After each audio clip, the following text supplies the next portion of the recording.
আসসালামু আলাইকুম, সবাই কেমন আছেন? আশা করি সবাই ভালো আছেন। আলহামদুলিল্লাহ আমিও ভালো আছি আপনাদের দোয়ায়। আর আজকে নতুন আরও একটি ভিডিওতে আপনাদের সবাইকে স্বাগতম জানাই। আর আজকে রান্না করব কাতলা মাছের দো পেঁয়াজা আর আলু ভাজি রান্না করব। তো সাথে থাকুন, আমি সব প্রিপারেশন করে নিই। এখানে মাছ ধুয়ে হলুদ মরিচ লবণ দিয়ে ম্যারিনেট করে রাখছি। আর এখানে আলু কুচি কুচি করে কেটে রাখছি, ধুয়ে রাখছি। আর মাছের জন্য পেঁয়াজ, ভাজির জন্য পেঁয়াজ কেটে রাখছি। আমি পেঁয়াজ তত একটা বেশি কাটতে পারি না পরিমাণে, সেজন্য বেশি একটা নিতেও পারি না। কাঁচামরিচ ভাজি আর মাছের জন্য, ধনিয়া পাতা ভাজি আর মাছের জন্য সব কিছু রেডি করে রাখছি। এখন যাব রান্নাতে। কড়াইতে তেল গরম করে নিয়েছি। আর এখন দিয়ে দিব পেঁয়াজ, তারপরে দিব একটু মরিচ।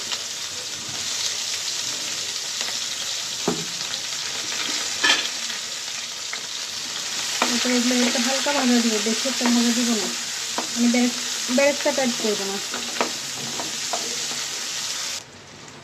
আর এখন দিয়ে দিব একটু হলুদ, 7 চামচের মতো। তারপরে দিব লবণ, 1 চামচের মতো দিলাম। যদি লাগে পরে তাহলে পরে আরও একটু দিব।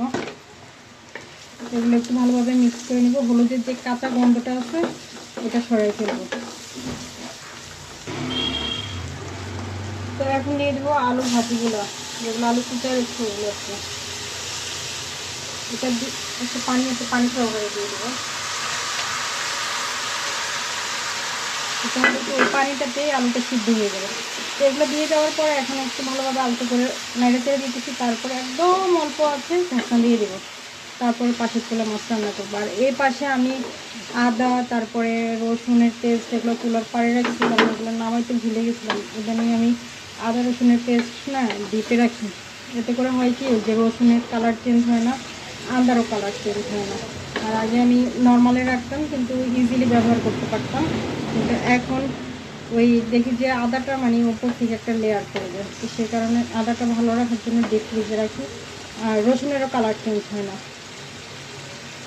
এগুলো মিক্স করা হয়ে গেছে, এখন ঢাকনা দিয়ে দিব। ঢাকনা দিয়ে দিলাম। আর এখন আমি পাশের চুলায় মাছটা দিয়ে দিব। মাছ ভাজা হইতে হইতে আমি আবার এগুলো কি করব, একটু বটি দিয়ে আলাদা করে নেব। যতটুকু লাগে ততটুকু বের করে নেব, কারণ এগুলো বড় হয়ে আছে।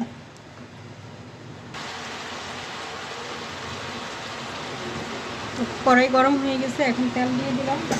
তেলটা একটু সরাই দিয়ে যাবে, এটা পরের মাছগুলো আমি আরেক পাশে উঠে দিচ্ছি। আর এই পাশে আমি একটু আলু ভাজিগুলো একটু নাড়াচাড়া করে দিতেছি। এটা তেলের উপরে ভাজি হচ্ছে, তো তারপরে একটু আস্তে আস্তে জল দিয়ে আস্তে আস্তে উল্টে পাল্টে তারপরে ভাজতে হবে।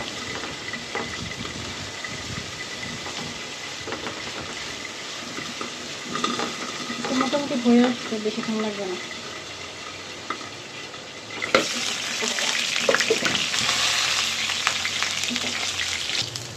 আর এখন আমি মাছের পিসগুলো সব তুলে নিব।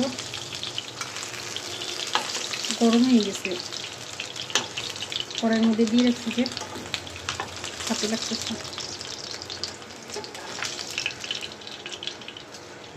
সবগুলো পিস ওঠানো হয়ে গেছে। আর আজকের রান্নাটা হবে যে মেথি দিয়ে কষানো। তো আমি প্রায় আধা চামচের মতো মেথি দিয়ে দিলাম ফোড়ন। তারপরে দিয়ে দেবো পেঁয়াজ সবগুলো। বড় মাছ না, বড় মাছ, গরু মাংস, এগুলো মেথি দিয়ে ফোড়ন দিয়ে রান্না করলে একটা আলাদা ফ্লেভার আসে, আলাদা একটা ঘ্রাণ আসে। তো পেঁয়াজ আর মেথি দোনোটা একটু মজাই নিতেছি, তারপরে বাকি মশলাগুলো স্টেপ বাই স্টেপ দিতেছি। এই পাশে আলু ভাজি হয়ে গেছে। আলু ভাজির উপরে একটু ধনিয়া পাতা দিয়ে দিতেছি, বেশি পরিমাণে দিয়ে ধনিয়া পাতা দিয়ে একটু ভালোভাবে মিক্স করে তারপর ঢাকনা দিয়ে দিব। আমার কাছে না আলু ভাজি রুটি দিয়ে খাইতে এত ভালো লাগে না, গরম ভাত দিয়ে খেতে যতটা ভালো লাগে। আমরা অনেকের কাছে রুটি পরোটা ওইভাবে খেতে ভালো লাগে।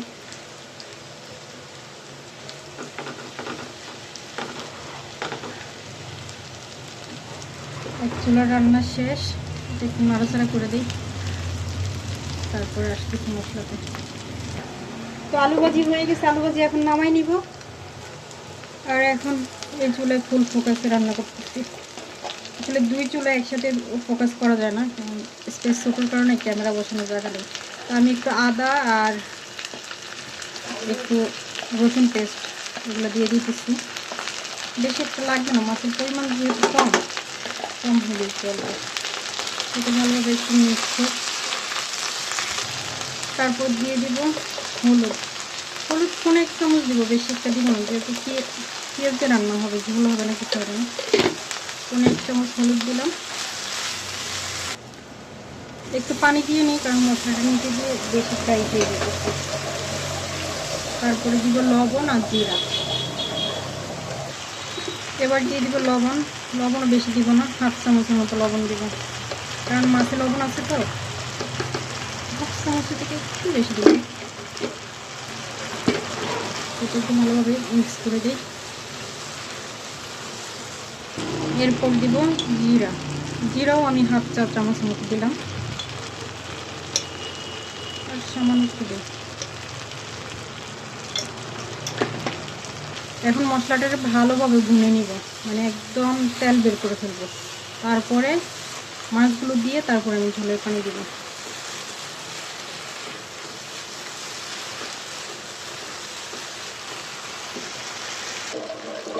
মশলা থেকে অলরেডি তেল বাইরে হয়ে গেছে।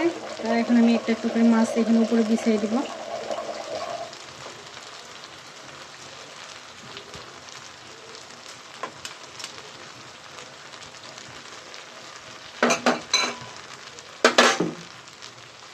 তারপরে দিয়ে দিব হালকা ঝোলের পানি। পানিটা একটু চারপাশ দিয়ে ছড়াই দিব, যাতে সব জায়গায় সম পরিমাণে মিক্স হয়। পানির পরিমাণ কিন্তু খুবই অল্প দিয়েছি আমি। মাছটাও আলাদা করে দিলাম। তারপরে এখানে একসাথে দিয়ে দিব এখন কাঁচামরিচ। কাঁচামরিচ আমি মাঝখান দিয়ে ফালা দিয়ে নিছি, ভাজির জন্য কাটছিলাম যে, একসাথে কাটা নিছিলাম।